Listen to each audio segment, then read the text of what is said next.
Alverbetógrafo. Cuidamos de nosso pai desde 2002, porém, ele nos esgota continuamente com suas manias e grossuras. Minha mãe já passou por 2 cirurgias causadas por estresse. Eu mesmo fico tonto só de ficar ao lado dele. Não conseguimos nem interná-lo no asilo. Quais as formas de cuidado sem ficar doente? Olha, isso é uma questão muito complicada. Eu acho que é o que eu estava falando para o rapaz ali em cima. Eu acho que a gente tem que saber primeiro as nossas limitações, né? Cuidar de pai, de mãe é uma coisa muito complicada mesmo, né? Mistura muita emoção e tal. Eu acho que eu acho que tem gente que pode de repente conseguir um vínculo com o seu pai sem, ou com a sua mãe, né? Sem ter essa coisa, essa emoção misturada. Às vezes ele pode começar, alguma outra pessoa que é até fora da família, ela pode ajudar nesse cuidado. Então, eu acho que a primeira coisa que para a gente fazer quando a gente está nessas questões é saber a nossa limitação. E a segunda coisa é tentar entender qual é a nossa rede de apoio. Existe uma rede de apoio para o cuidador, só que o cuidador às vezes não vê isso assim. Às vezes até ele nega, porque eu tenho que cuidar do meu pai, não sei o quê, porque os outros, o que os outros vão pensar? A gente fica muito assim. Mas existe uma rede de apoio que está do lado, que de repente a gente pode, conversando com o seu médico da família, alguma coisa, conseguir algum acompanhante para ele, alguém que possa ajudar. Por exemplo, eu tinha um caso na família. Meu avô também era super complicado, aqueles italianão bem complicado assim. E o único que conseguia cuidar dele era um cunhado, que ele falou, eu vou cuidar desse velho. E aí começou a cuidar dele, e aquela coisa mais, ele já não tinha aquela coisa de ficar passando a mão, então... Existe uma técnica lá do interior que às vezes funciona num caso igual esse, que a gente recomendaria para ele aí. Como? É arranjar um cuidador que entenda bem de cuidado, mas que tenha 2 metros de altura por 1 de largura. Pô, isso é ótimo. Corpulento. Ele geralmente... Ixi, dá o respeito. Outra coisa, se for possível arranjar que tenha o tom, o timbre da palavra grosso. Agora vamos ver. Agora vamos tomar banho. Isso. Vamos. Está entendendo? Isso é muito importante para certas personalidades. Tem razão. Geralmente, se a pessoa está assim, ela é frágil. Ela só quer ficar braba naquilo que ela fala, mas do ponto de vista físico, não. Então, se arranja um cuidador que dá um impacto, um ferrabras, mas que ele seja bom, que conheça do assunto. Isso aí é o máximo. Agora aqui, em Sinergismologia, página 2, terceira linha. Por favor, comente o sinergismo Conscienciologia, terapia. O sinergismo Conscienciologia, terapia, que tem uma parte, uma especialidade que é a consciencioterapia, né? Quando a gente mistura a conscienciologia, né, o estudo da nossa consciência e tal, para a atuação junto com a terapia, isso potencializa demais, né? Então, você começa a ver, sabe aquele diagnóstico multiaxial, né, que a gente começa a ver vários fatores, isso fica muito mais claro para a gente, né? A gente começa a ver outras dimensões que está em volta ali desse cuidado. Então, isso, eu coloquei essa questão separada, né, para dizer que quando isso está junto, o cuidado é muito potencializado. Eu não sei se você ouviu falar do Rodrigo, desculpa, do Dr. Marcelo, que estava na cabeça. Aquele que trabalhou na Cracolândia, de São Paulo. Sim. Você ouviu falar desse caso? Não, ele é recém-formado e decidiu trabalhar na Cracolândia. Ele trabalhava sozinho, era um médico. E ele, poucos meses, menos de um ano, ele morreu. Teve um infarto em casa. Mas eu acho que teve todo um conjunto de coisas que sobrecarregou ele. Sim. Pena você não ter ouvido falar, porque eu queria saber assim, o que você pensa num caso desse, porque ele vai num universo que ele trata de pessoas, que morre gente todo dia, ele tratava da feridinha, se fosse preciso. Sim. E depois, daqui a um mês, a pessoa morria, sumia, desaparecia. O que poderia ser feito uma pessoa assim, que estava sozinho numa empreitada dessa? Mas no caso do problema lá. Ele não fez check-up. Só cuidava dos outros, não cuidou dele. Eu já vi vários assim. Nossa, eu também já vi vários. Já viu? Eu já vi vários. Olha, se eu começar a falar algumas questões, alguns profissionais comigo... Fica olhando só o outro, não vê o que ele tem que checar. Ô, Valdo, o excesso de carga emocional... Pois é, e ele não faz exame. Às vezes tem um processo cardíaco, alguma coisa que piorou. Às vezes tem processo de diabetes, um que ele nem percebeu. Ele está só pensando nos outros. No outro ele esquece dele. Eu já vi uns 3 que foram embora assim. Professor Valdo. E eu sempre falo, check-up. Check-up. Esse cara é aquela coisa, ele tinha muito boa vontade, se preocupava muito, mas não resolve. Você mesmo falou que ele trabalhava sozinho. Você não foi sozinho. O que eu vi falar é que ele trabalhava sozinho. Pois é. Então, ninguém mais queria, todo mundo falou, você está doido. A gente não pode se excluir da equipe nunca. Nunca. E é uma equipe que ajuda os outros e que ajuda você. Para você ajudar os outros. Essas 3 condições são importantíssimas. Eu até coloco aqui um termo que a gente fala, teoria da clínica ampliada. Numa terapêutica, a gente precisa ter essa ideia de que precisa ter uma clínica ampliada junto com a gente. Então, não é só o médico, não é só o tempo todo. Aqui, não é só o médico, não é só o enfermeiro. Eu trabalhava nas favelas do Rio. Você falou isso para mim, professor. Tinha relação com tudo isso. Mas não é só clínica, não. É com a farmácia, que é um negócio seríssimo.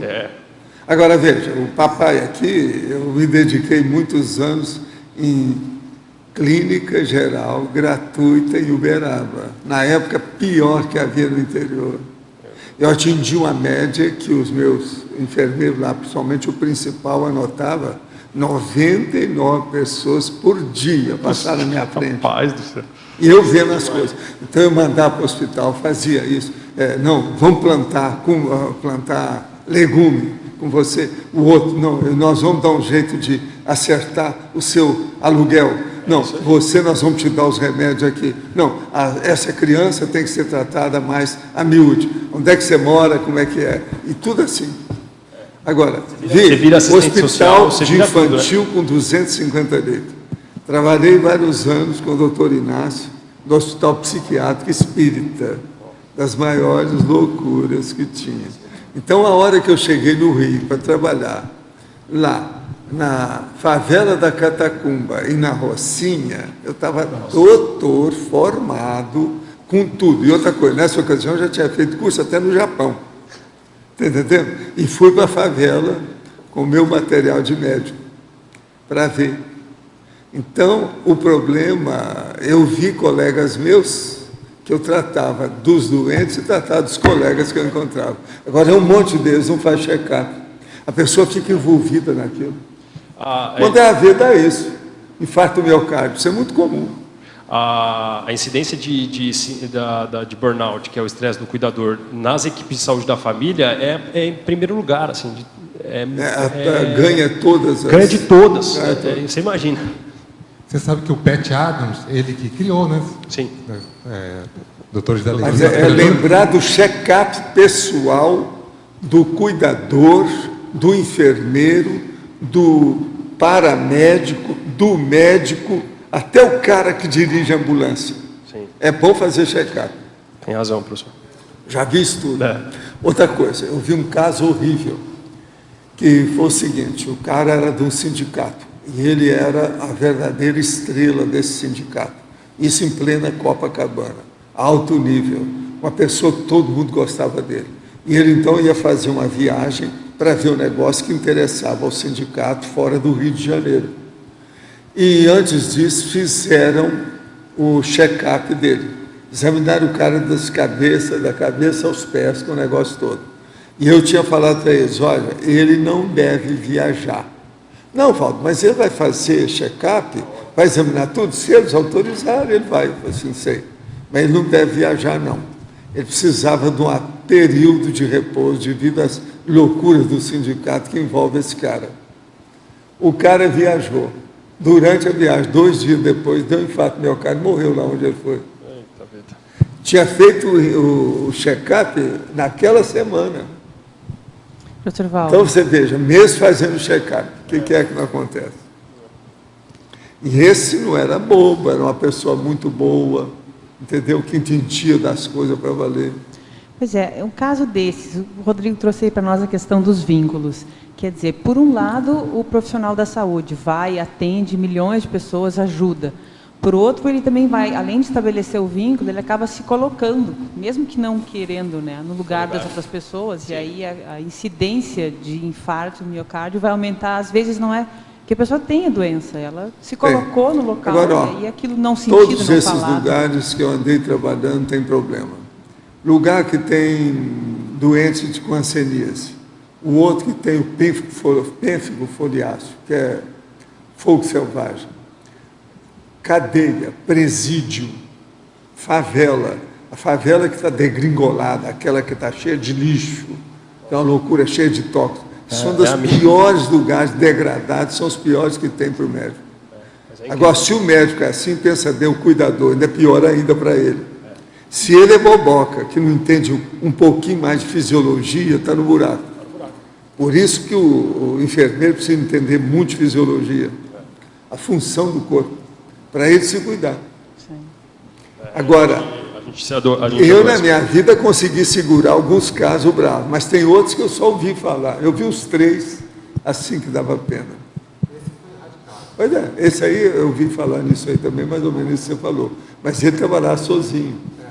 Não, ninguém queria trabalhar com ele, todos os colegas... Mas aqui na favela, eu vinha os caras que queriam ir comigo à televisão, porque eu fazia debate na televisão com outros médicos, outra especialidade, aquele negócio. Estava na moda na ocasião, isso na década de 70, 60, 70, no fim da década de 60. Então eles queriam ir comigo na televisão. Eu falei assim, vamos da televisão, mas vem cá, eu não vi você fazer assistência nenhuma, que tal você ir comigo à favela da Catacumba? O cara não ia, eu falei assim, então não te levo para a televisão. Ah, mas isso era batata. Um monte deles. Agora, eu fui em tudo quanto é programa nessa época, por causa do meu consultório, que eu tinha trazido técnica lá do Oriente, né, do Japão, vi o povo dos Estados Unidos para tratar comigo, tudo mandado de Tóquio para o Rio, você está entendendo? Passando pelos Estados Unidos. Então, eu fiquei na Berlim uma temporada. Todo quanto é colega queria ir comigo, que às vezes a gente fazia uma junta médica na televisão para conversar sobre o assunto. E eu não gostava de ir sozinho, não. Eu queria que outras pessoas fossem pelo seguinte, eu estava com 30 e tantos anos, e a maioria dos caras que chegam lá está com 70, 80 anos, cada um com cabelo branco, tudo arrumado, tudo colega meu de medicina, mas de alto cartaz, e eu mais ou menos conhecido. Então era bom ter outros, né? Mais ou menos. Então eu levava. Mas agora, o cara quando não fazia assistência, eu não levava, não. Não, você não faz assistência, não faz nada. Você quer só aparecer? Isso aí não dá. Vamos trabalhar em favor dos outros. É difícil, professor. E outra coisa, a favela da Catacumba era problemática. É tanto que depois eles deram um jeito de urbanizar. Acabaram com ela lá para fazer um jardim, colocaram uma porção de obra de arte, daquelas que de pendura e fica assim no vento. Roubaram um monte lá daquelas obras. Roubaram um monte, eu falei com eles. Eu falei, isso aqui não vai ficar uma semana, vai ter coisa que vão roubar aí. Eles roubavam as coisas que nós tínhamos lá. Lá havia um centro que chamava Jesus, Maria e José. Eu nunca pude esquecer aquilo. Nesse centro, então, a gente tinha uma boa farmácia. Eu enriqueci o negócio ainda mais com o meu material, com toda a experiência que eu tinha de Uberaba, do interior. Entendeu? Então, era um monte de gente que a gente atendia. Agora, eu conhecia a Catacumba bem. A hora que eles colocaram aqueles negócios lá, tem módulos que eles chamavam, né? Módulo. Que o negócio fica assim, eu falei, isso aí não vai ficar uma semana. Primeira coisa, vão brincar, vão chegar e vão fazer assim. Né? Tudo aconteceu, do jeito que eu falei. Agora, depois eu fiquei muito tempo mais na favela da Rocinha. Depois eu parei. Um dia que eu cheguei lá e vi a casa de um daqueles barracões grandes do cara, que ele tinha mais eletrodoméstico do que eu, que morava em Ipanema, com todos os meus recursos. Você está entendendo? Ele tinha mais do que eu. Eu falei assim, eu acho que eu estou errado aqui, isso aqui não é Uberaba, esse povo não precisa tanto de assistência assim. Esse povo está muito granfino, está pior do que eu, que negócio, ele está melhor do que eu, a situação. Aí eu parei, deixei.